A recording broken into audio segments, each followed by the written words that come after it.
आज के online class में आप सभी का स्वागत है। आज हम प्रायद्वीपीय पठार की पश्चिमी एवं पूर्वी नदियों में अंतर का अध्ययन करेंगे।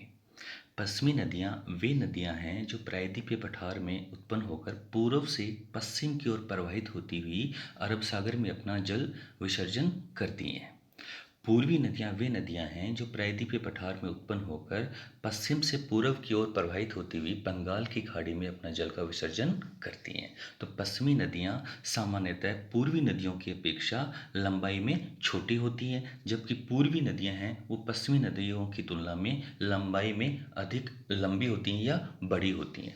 पश्चिमी नदियाँ ज्वार नदमुख का निर्माण करती हैं, पूर्वी नदियाँ डेल्टा का निर्माण करती हैं। ज्वार नदमुख नदी का जलमग्न मुहाना होता है, जहाँ स्थल से आने वाला जल तथा सागरीय लहरों द्वारा खारे जल का मिश्रण होता है या मिलन होता है, उसे ही ज्वार नदमुख कहा जाता है। सामान्यतः तटीय निम्न भूमि के अवतलन के फलस्वरूप जब नदी घाटी जलमग्न हो जाती है तो वहाँ पे ज्वार नदमुख का निर्माण होता है, या ऐसे तटों पे ज्वार नदमुख का निर्माण होता है, या वे नदियाँ ज्वार नदमुख का निर्माण करती हैं जो तीव्र वेग से प्रवाहित होती हुई अपने जल को समुद्र में या किसी झील में उसका विसर्जन करती हैं। यानी अधिक ढाल होने के कारण नदी तीव्र वेग से प्रवाहित होती है और अवसादों का निक्षेप अपने मुहाने पे नहीं करती है। उन्हीं स्थानों पे ज्वार नदमुख का निर्माण होता है। ज्वार नदमुख मत्स्य पालन, पतन, औद्योगिक क्रियाओं के विकास के लिए उत्तम स्थल होते हैं। तो पश्चिमी नदियां हैं वे ज्वार नदमुख का निर्माण करती हैं, जबकि पूर्वी नदियां डेल्टा का निर्माण करती हैं। नदी के मुहाने पर पर्याप्त जलोढ़ के निक्षेप से निर्मित त्रिभुजाकार या पंखाकार जो स्थलाकृति बनती है उसे ही डेल्टा कहा जाता है। तो पूर्वी नदियां हैं जो महानदी है, गोदावरी है, कृष्णा है, कावेरी नदी है, ये नदियां डेल्टा बनाती हैं, तथा नर्मदा और ताप्ती जो नदियां हैं जो पूर्व से पश्चिम की ओर प्रवाहित होती हुई अरब सागर में जल गिराती हैं, वे नदियां एस्चुरी का निर्माण करती हैं। पश्चिमी नदियाँ की बेसिन का आकार लंबा होता है तथा पूर्वी नदियों की बेसिन का आकार विशाल है, जैसे गोदावरी और कृष्णा नदियाँ। पश्चिमी नदियाँ तीव्र गति से बहती हैं, यानी ढाल अधिक होने के कारण, पूर्व से पश्चिम की ओर ढाल अधिक होने के कारण ये नदियाँ तीव्र वेग से प्रवाहित होती हैं और प्रवाहित होती हुई अरब सागर में अपना जल गिराती हैं। जबकि पूर्वी नदियाँ अपेक्षाकृत कम गति से बहती हैं, यानी कि पश्चिम से पूर्व की ओर जब ये बहती हैं तो ढाल का वेग कम होने के कारण या ढाल कम होने के कारण नदी का वेग भी कम होता है। पश्चिमी नदियाँ रेखीय प्रवाह प्रतिरूप अथवा समांतर प्रतिरूप बनाती हैं, जबकि पूर्वी जो नदियाँ हैं वे वृक्षाकार या पादपाकार प्रतिरूप बनाती हैं। अरब सागर की ओर बहने वाली नदियाँ या पश्चिमी नदियाँ, उसमें सबसे प्रमुख नदी है नर्मदा, ताप्ती, मांडवी, जुआरी, सरावती, पेरियार, भरतपुंजा, पंबा आदि मुख्य नदियाँ हैं जो पूर्व से पश्चिम की ओर प्रवाहित होती हुई अरब सागर में अपना जल गिराती हैं। नर्मदा नदी, तो नर्मदा नदी जो है वो अमरकंटक पठार के पश्चिमी ढलानों से इसका उद्गम होता है। ये विंध्याचल और सतपुड़ा पर्वत के बीच भ्रंश घाटी या रिफ्ट वैली में प्रवाहित होती है। ये नदी जबलपुर के निकट धुआंधार जलप्रपात बनाती है। इसकी कुल लंबाई 1312 किलोमीटर है और ये नदी अमरकंटक से उत्पन्न होकर बड़ोच के निकट खंबात की खाड़ी में गिरती है और वहाँ पे ये 27 किलोमीटर लंबा ज्वार नदमुख बनाती है। नर्मदा नदी के ऊपर सरदार सरोवर परियोजना बनी हुई है। अरब सागर में गिरने वाली प्रायद्वीपीय भारत की सबसे लंबी नदी नर्मदा नदी है। यानी जो वे नदियाँ जो प्रायद्वीपीय पठार या भारत से या पठार से उत्पन्न होती हैं तथा पूर्व से पश्चिम की ओर जितनी प्रवाहित होती हैं, अरब सागर में अपना जल गिराती हैं, उन नदियों में सबसे अधिक जो लंबाई है वो नर्मदा नदी की है। इसकी मुख्य सहायक नदियों में तवा है, दूधी है, सेर है, हिरण आदि जो नदियाँ हैं वो नर्मदा की सहायक नदियाँ हैं। इसके बाद में जो दूसरी पश्चिमी नदियों में मुख्य नदी है वह ताप्ती नदी।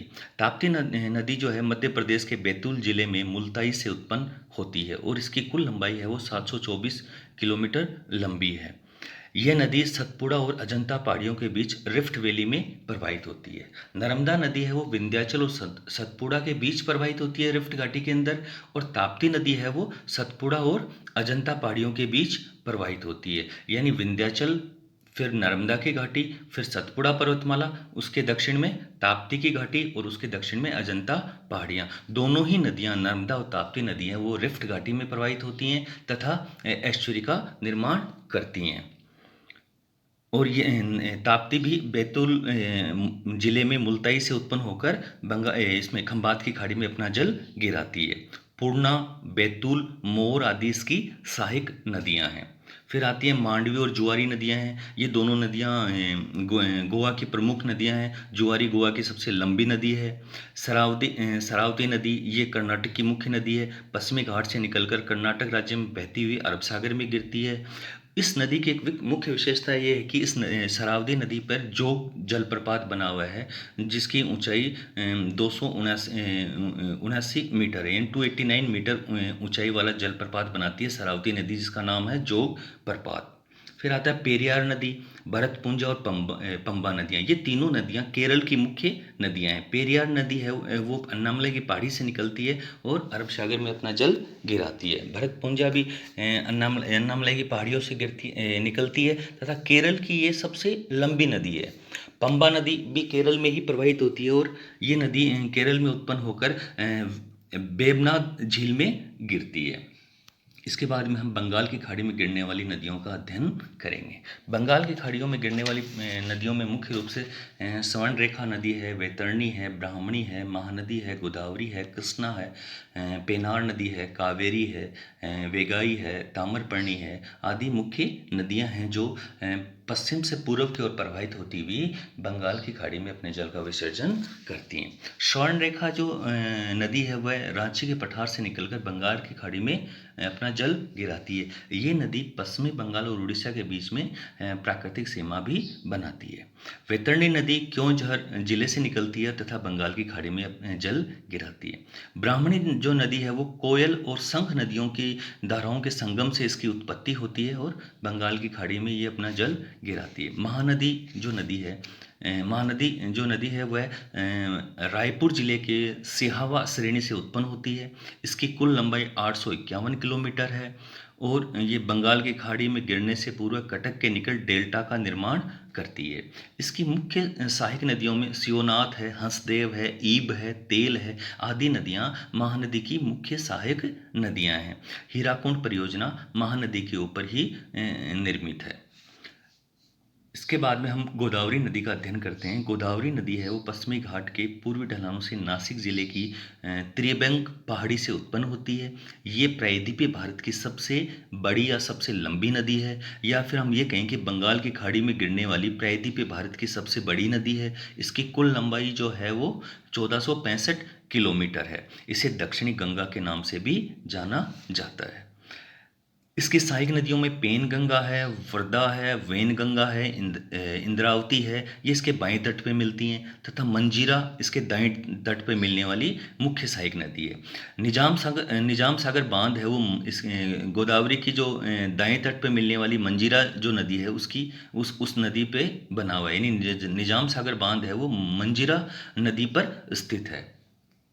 कृष्णा नदी भी पूर्व दिशा में बहने वाली दूसरी सबसे बड़ी प्रायद्वीपीय नदी है। यानी कृष्णा नदी बंगाल की खाड़ी में जो नदियाँ गिरती हैं जो प्रायद्वीपीय भारत से उत्पन्न होती हैं उनमें गोदावरी के बाद में कृष्णा नदी है वो दूसरी सबसे लंबी नदी है। इसकी कुल लंबाई है वो 1401 किलोमीटर है।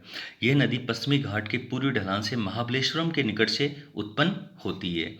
कोयना, पंचगंगा, दूधगंगा, घाटप्रभा, मालप्रभा, भीमा, तुंगभद्रा, मूसी आदि मुख्य सहायक नदियां हैं। कृष्णा नदी पे नागार्जुन परियोजना कृष्णा नदी पर स्थित है। फिर आता है पेनार नदी। ये कर्नाटक के कोलार जिले में नंदी दुर्ग पहाड़ी से निकलती है और वहाँ से निकलकर ये बहती हुई बंगाल की खाड़ी में जल अपना गिराती है। कावेरी नदी कर्नाटक राज्य में ब्रह्मगिरी पहाड़ी से इसका उद्गम होता है। इसकी कुल लंबाई 760 किलोमीटर है। ये दक्षिण भारत की महत्वपूर्ण नदी है जिसमें पूरे वर्ष जल प्रवाह बना रहता है। यानी जितनी भी प्रायद्वीपीय भारत की या दक्षिण भारत की नदियां हैं उनमें कावेरी नदी एक ऐसी नदी है जिसमें पूरे वर्ष जल प्रवाह बना रहता है। इस नदी पे शिव समुद्रम जलप्रपात स्थित है। कृष्णा सागर परियोजना भी कावेरी नदी पर स्थित है। इसके सहायक नदियों में हेमवती, कंबानी, भवानी, अमरावती आदि मुख्य नदियां हैं। धन्यवाद।